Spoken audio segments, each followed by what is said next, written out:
Maruthamunai 65 metre tsunami மீள்குடியேற்ற கிராமத்தில் கல்முனை மாநகர சபையினால் வடிகான் நிர்மாணிப்பு பணிகள் முன்னெடுக்கப்பட்டு வருகின்றன.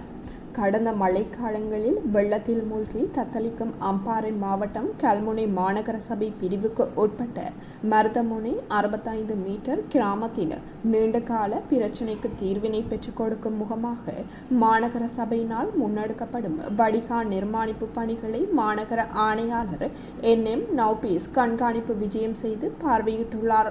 வெள்ள அனர்த்த பிரச்சினைகளுக்கு தீர்வு காணும் பொருட்டு இங்கு கல்முனை மாநகர சபையினால் 5 முக்கிய இடங்களில் வடிகான்கள் அமைக்கப்பட்டு வருகின்றன.